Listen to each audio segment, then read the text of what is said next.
Saya rasakan ada air bah mengalir dari lautan menuju ke daratan cepat sekali. Dan ini disebabkan karena penguasa laut utara yang menggerakkan ekornya membuat air bah itu naik, meraih jalanan. Dan angin puting beliung yang merupakan tiupan jin-jin yang ada di sekitar perkampungan jin yang dilewati oleh jalan raya sebelum jalan Pantura ini dibuat. Ini akan mengganggu para pemudik yang akan melewati.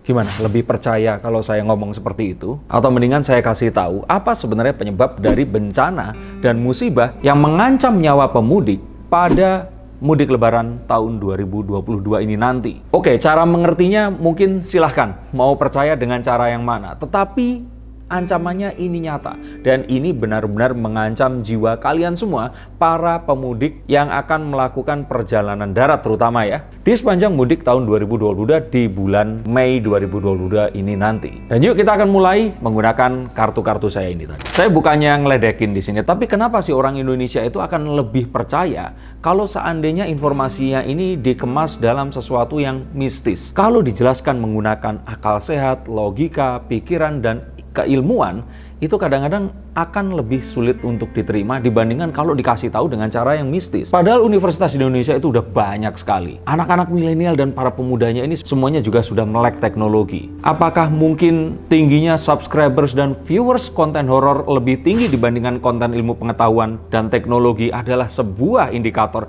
bahwa orang Indonesia itu memang demen yang seperti ini? Tapi yuk kita akan lihat menggunakan kartu-kartu saya. Kartu saya menurut kalian mistis atau enggak? Coba tulis komentar di bawah sini. Jadi saya mengambil informasi ini karena himbauan yang langsung disampaikan oleh Sekretaris Badan Penanggulangan Bencana Daerah, ini dari Jawa Barat ya, yaitu Pak Budi Juanda. Kenapa Jawa Barat?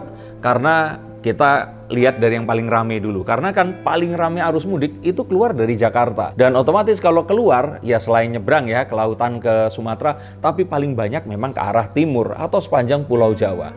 Walaupun pembahasannya ini untuk seluruh Indonesia, saya nanti akan bacakan yang berpotensi ada di mana, tetapi memang kebanyakan case study atau studi kasusnya ini diambil dari yang terjadi di Pulau Jawa. Nah, kita akan coba lihat apakah yang dimaksud dengan air bah dari lautan yang menuju ke darat dan juga angin yang berputar yang disebabkan oleh jin yang katanya ini adalah perkampungan jin yang diganggu karena dibukanya tol Pantura itu tadi. Yuk kita lihat sekarang.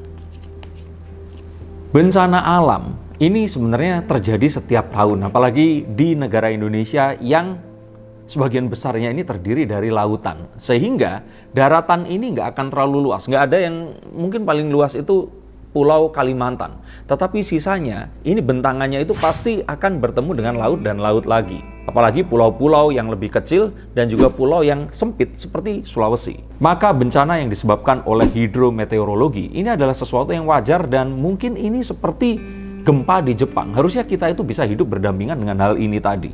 Puting beliung dan rob ini adalah sesuatu yang selalu ada setiap tahunnya. Dan memang adanya di tengah tahun. Sedangkan lebaran itu memang seringnya ada di tengah tahun. Sehingga mudik ini terjadi biasanya memang di kala-kala antara musim penghujan menuju ke musim kemarau. Dan mengingat hal ini dari angin yang bertiup ini dari Australia, maka Jawa Barat ini masih masuk ke dalam musim penghujan, yaitu sekitar tanggal 29 April hingga 8 Mei nanti. Dan karena itulah mengapa rob dan juga puting beliung ini masih akan ada. Dan sangat mungkin ini akan terjadi sepanjang orang ini berangkat mudik maupun saat mereka nanti menuju balik. Dan kalau kita ngomongin di Jawa saja, maka ini saya ada nih di liputan 6. Ada peta jalur mudik lebaran 2022 yang rawan bencana di Pulau Jawa. Ini sebaiknya kalian baca sebelum kalian mudik nanti.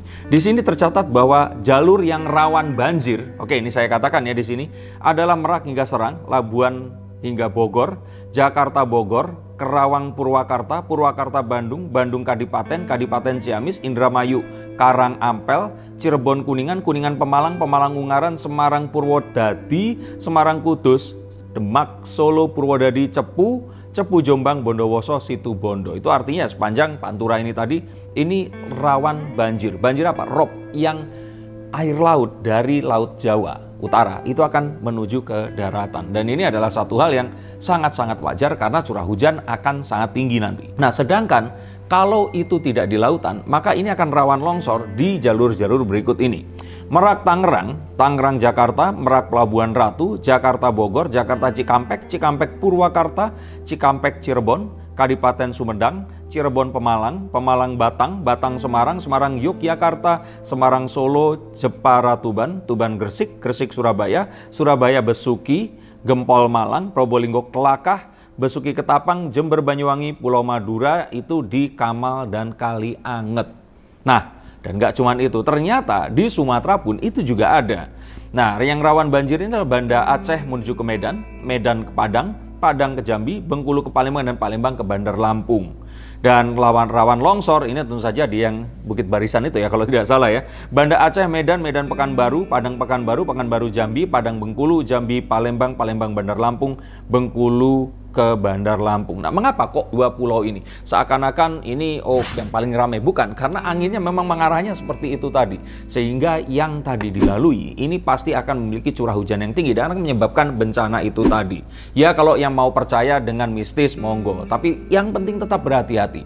Apapun kepercayaannya harus berhati-hati karena bukan artinya lebaran terus alam ini akan ikut bersenang-senang. Alam akan melakukan kegiatan seperti biasanya. Ya, walaupun ini semua tetap tergantung dari doa kita, tapi ikhtiar manusia tetap harus utama.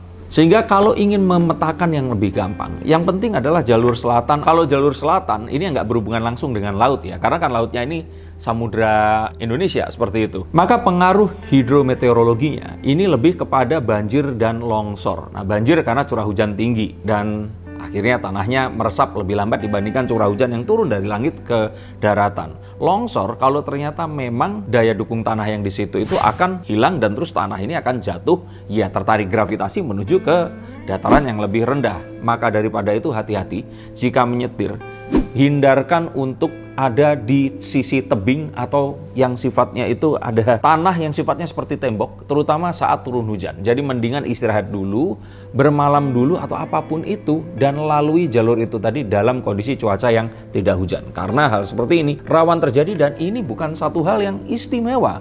Ini terjadi memang setiap saat karena kita memang negara tropis. Dan mengapa ini semua? Itu kan cuman ramalan Mas Darko aja. Ini musyrik. Saya nggak percaya sama ramalan. Kalau nggak percaya sama ramalan, percaya sama pengalaman. Nah, karena kita memang harus selalu menggunakan logika kita, ditimbang-timbang dengan intuisi yang kita miliki. Bahwa di bulan Januari hingga April 2022 ini kemarin aja loh ya, ini sudah terjadi 400 kejadian. Ini bencana kecil hingga bencana besar yang disebabkan oleh hidrometeorologi ini sejak ya akhir tahun kemarin itu. Karena kan musim setengahnya Indonesia ini kan setengah musim hujan, setengah lagi musim panas nanti mulai bulan Mei ke belakang. Nah, ini adalah satu hal yang ya kita harus tahu dan kita waspadai.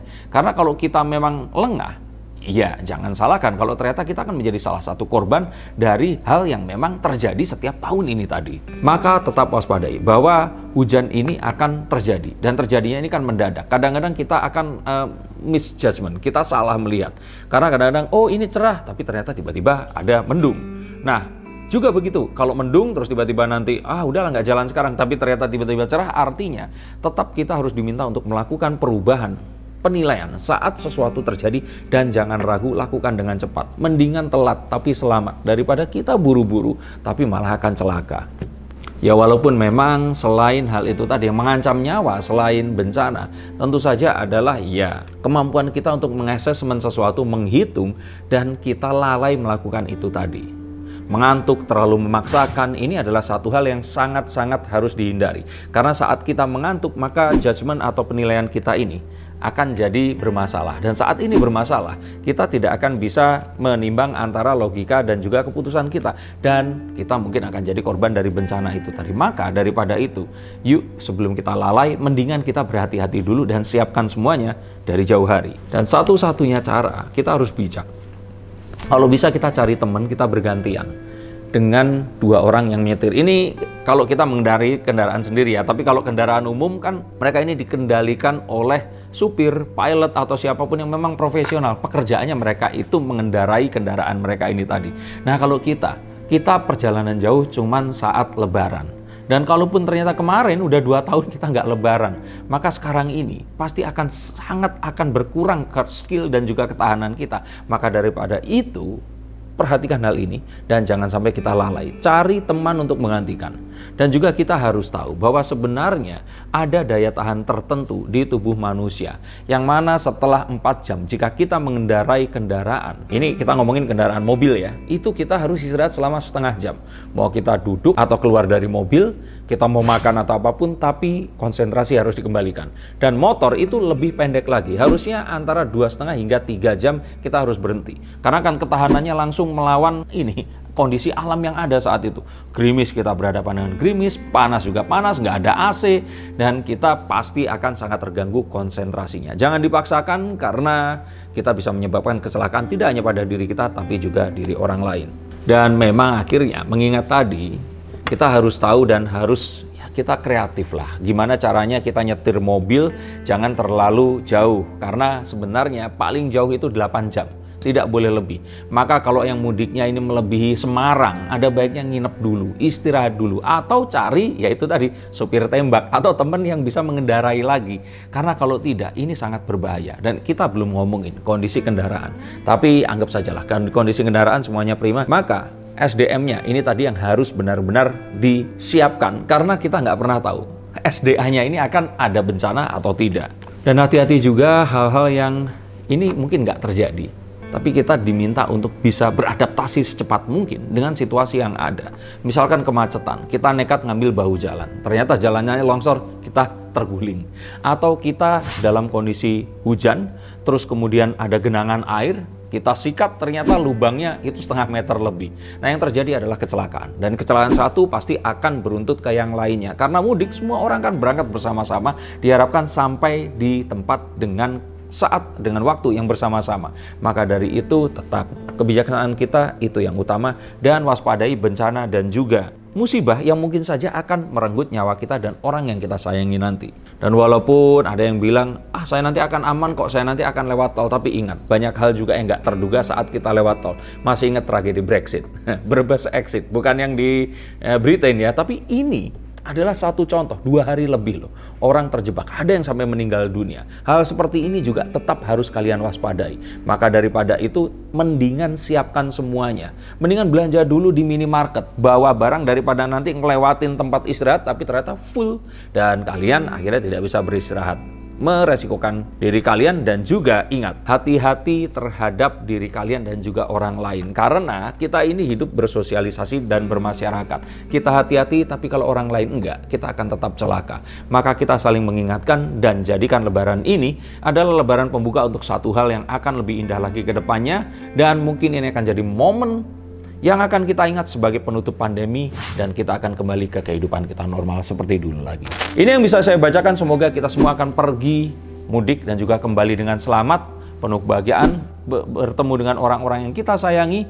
Dan untuk kalian yang ingin dibacakan kartunya silahkan hubungi nomor di bawah ini. Sampai jumpa dan salam untuk keluarga kalian di rumah.